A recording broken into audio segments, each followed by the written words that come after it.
काशी से, गंगोत्री से, जिसको पूरा भारत पवित्र होता है जिसका पान करने से और जिसमें स्नान करने से। तो मैं कहना चाहूंगा उत्तरकाशी से हम माँ गंगा को बिल्कुल पवित्र चाहते हैं और पूरे भारत में उत्तराखंड से तो माँ गंगा पवित्र जाए। और जहां से लव जिहाद निकलता हो, जहां से थूक जिहाद निकलता हो, जहां से लव जिहाद निकलता हो, जहां से लैंड जिहाद का संदेश जाता हो, ऐसी मस्जिद हमें उत्तरकाशी में देवभूमि में हमें बिल्कुल नहीं चाहिए। ये शांति प्रिय देवभूमि है, शांति प्रिय पहाड़ देवभूमि के लोग हैं। यहाँ पर संत तपस्या करते थे, संत आज भी तपस्या करते हैं और माँ गंगा की पूजा करते हैं, अर्चना करते हैं, माँ यमुना की पूजा करते हैं। तो ये उत्तराखंड 4 धामों से जाना जाता है, माँ गंगा से जाना जाता है। जी,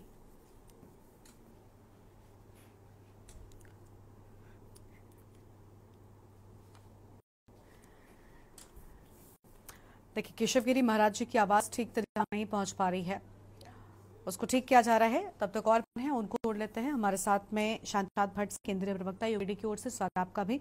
शांति प्रसाद जी, प्रदेश की शांति भला क्यों बहाल नहीं हो पा रही है? अलग अलग मुद्दे हम देख रहे हैं बढ़ते जा रहे हैं।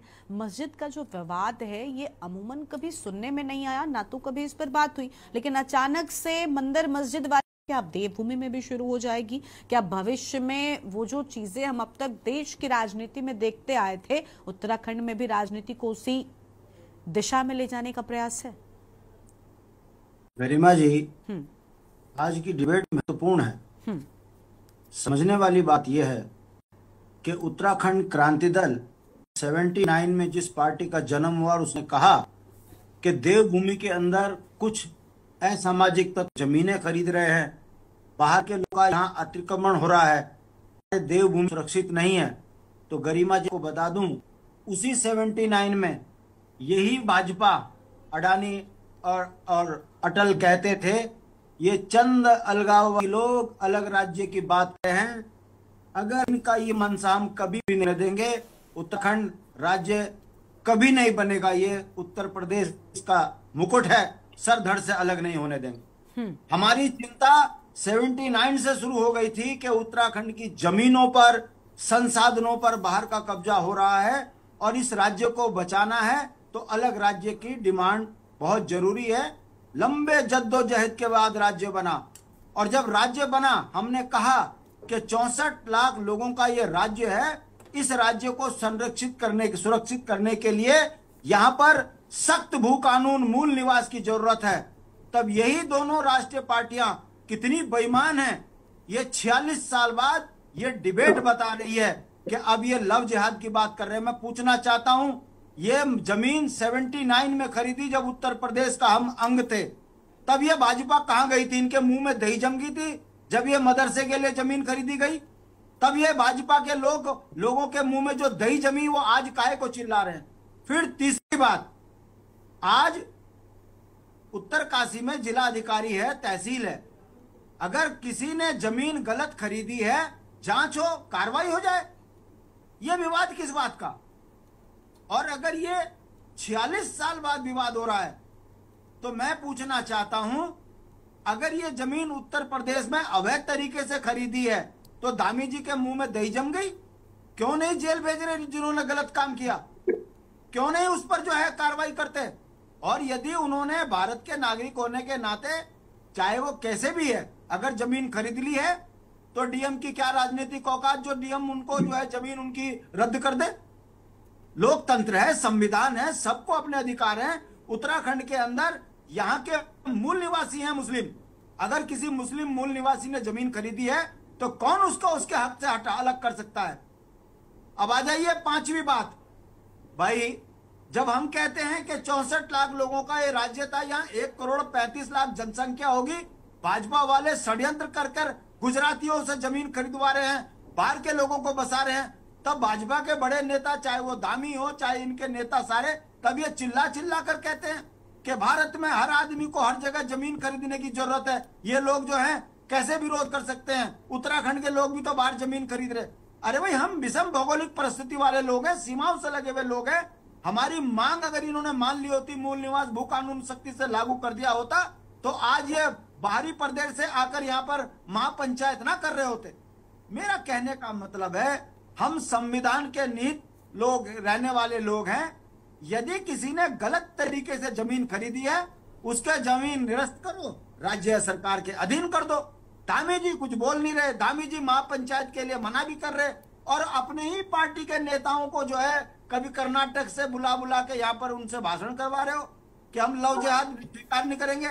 इधर लव जिहाद स्वीकार नहीं करेंगे। आते जपेन जी आते हैं आपके पास। धर्म की बेटियों को जो है लिविंग रिलेशन का सर्टिफिकेट बांटने की बात कर रहे हैं, तो ये दोहरा जो चरित्र है भाजपा का, और ये इतने बेईमान पार्टी है। और क्योंकि ये नहीं तय कर पा रहा है कि सर एक एक करके बोलेंगे तो आप लोगों की आवाज स्पष्ट होगी। देखिए ऐसे दोनों लोग बोलते हैं तो किसी की बात समझ में नहीं आती है। प्लीज, का चरित्र है, जैसे ही इनको राजनीतिक रूप से नंगा करने लगो ये चीखने लगते हैं।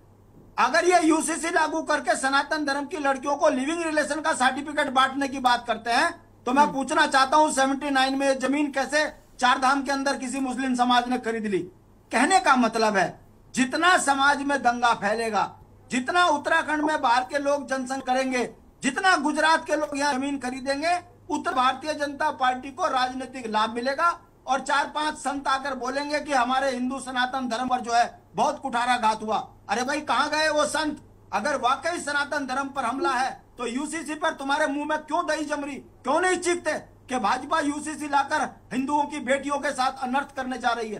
तब चुप है। मगर जैसे ही पीछे से इनको डंडा मिला, लगे सनातन धर्म खतरे में, लव जिहाद थूक जिहाद, कीड़े पड़ गए। सत्ता तुम्हारी है, यदि कोई लव जिहाद थूक जिहाद करता है उठा के जेल के पीछे डालिए, स्वीकार्य नहीं है। सब्जी मुसलमानों की खाओगे, नाई की बाल मुसलमानों से कटवाओगे, अपनी जमीन मुसलमानों को दोगे, दुकानें किरायों पे मुसलमानों को दोगे, हर व्यापार पे मुसलमान का कब्जा करवाओगे, और हिंदुओं के बच्चों को बेरोजगार करोगे, स्कूल कॉलेज बंद करोगे, मेडिकल महंगे करोगे, और उसके बाद जब तुमसे सवाल जवाब किए जाए तब आप हिंदू मुस्लिम लव जिहाद और महापंचायत का ढोंग करोगे।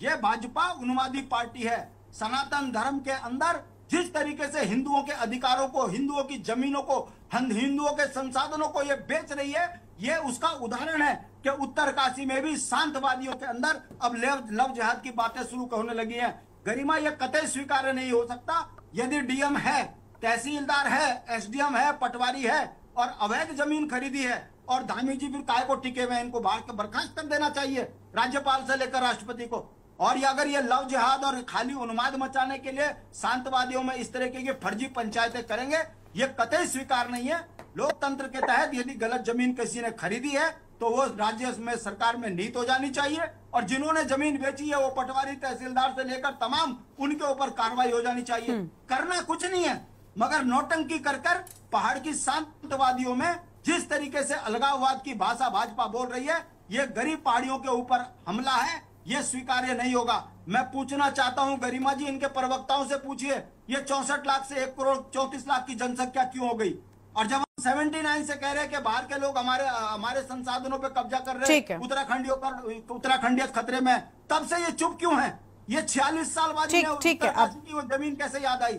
हाँ। जब इसके सच्चाई जानोगे तो यही राजनीतिक बेईमान बाहर निकल कर आएंगे।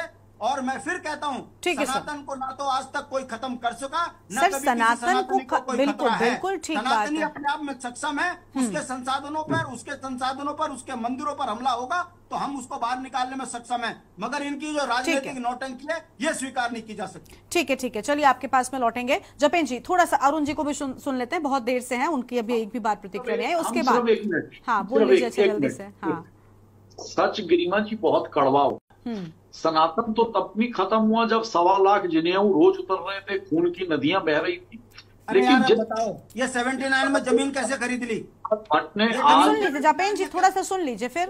अरे क्या नाम है? शांति प्रसाद जी तो निश्चित तौर से में पहुंच गए। शांति प्रसाद जी सुनिए, थोड़ा सा सुन लीजिए तो उसके बाद में बोलिएगा। और सामाजिक समझ के पूछिए 79 में जमीन कैसे खरीदी मदरसे के लिए? सुन लिया आपकी बात, उन्होंने सुन लिया है, उसी का जवाब दे रहे हैं। मैं कह तो रही हूँ, आपने बोला उसी के जवाब में बोल रहे हैं। जल्दी से जपेन जी, जल्दी से आप बोलिए, उसके बाद में फिर हम अरुण जी को लेते हैं, प्लीज। राजनीतिक और सामाजिक समझ का परिचय 79 में जमीन कैसे खरीद ली? दिया है, तो ये निश्चित तौर पर अपने आप में कई कमियां उजागर करता है। और निश्चित तौर पर अगर इनकी इस बुद्धि और शुद्धि का निराकरण नहीं हुआ तो इसी तरह से ये उत्तराखंड को दिशाहीन करने में अपनी भूमिका निभाते रहे। ठीक है, चलिए चलिए, अब वरिष्ठ पत्रकार अरुण शर्मा जी, उनको सुन ले, उसके बाद में फिर आप सबके पास में वापस से लौटेंगे। अब पहले उनको सुन लेते हैं। अरुण जी, बहुत स्वागत है आपका। अरुण जी, वही दिन देखना पड़ रहा है, आज उत्तराखंड की चर्चा में मंदिर मस्जिद पर चर्चा हो रही है, जो पहले कभी नहीं हुआ। हम सब भी डिबेट करते आए सालों से, लेकिन उत्तराखंड में मंदिर मस्जिद पर चर्चा नहीं होती थी, लेकिन आज राजनीति उसी दिशा में चली गई। गरिमा, ये बिल्कुल आपने सही कहा। मैं 2-3 चीजों से सहमत हूं। एक तो आपकी इस बात से सहमत हूं कि ये देवभूमि है और ये एक अटल सत्य है, इसे कोई नहीं मिटा सकता। दूसरी चीज, मैं शांति भाई की बात से भी सहमत हूं कि अगर ये जमीन गलत खरीदी गई तो उन अधिकारियों पे कौन सी कार्रवाई हुई? वो तहसीलदार रहे होंगे, पटवारी रहा होगा, कानून गो रहा होगा, एसडीएम रहा होगा, उन पर कौन सी कार्रवाई हुई अगर ये गलत हुआ है तो? लेकिन देखिए, निश्चित तौर पर भारतीय जनता पार्टी का जो रूप है वो किसी से छिपा नहीं है। वो हिंदूवादी पार्टी है और सनातन को मानने वाले लोग हैं, तो वो अपना काम कर रहे हैं। और दूसरी चीज, जो वहां हुआ है, जो कल वहां महापंचायत हुई है, और उससे पहले जब एक पंचायत और हुई थी, जब वहां लाठीचार्ज हुआ, जिसमें काफी लोग घायल हुए, वो जनता भी घायल हुई, पुलिस वाले भी घायल हुए। देखिए, माहौल गर्म हुआ, वो तो ये अच्छी बात है कि उत्तराखंड में ज्यादातर हिंदूवादी लोग रहते हैं, इसलिए इस मामले ने तूल नहीं पकड़ा।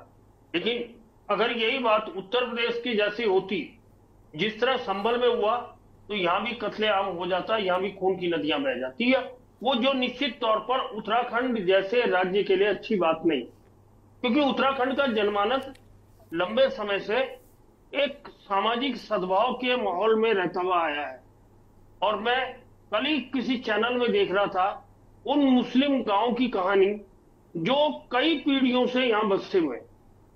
वो सही बात बोल रहे थे हिंदुआन जी की, हमसे अच्छी गढ़वाली और कुमाऊनी बोलते हैं, और उनके साथ किसी का कोई विवाद नहीं है। गरिमा, पहले भी डिबेट हुई है इस मामले में, हमने तब भी बोला है कि जो यहाँ मुस्लिम सदियों से रहते आए हैं, दशकों से रहते आए हैं, उनके साथ कोई विवाद नहीं है।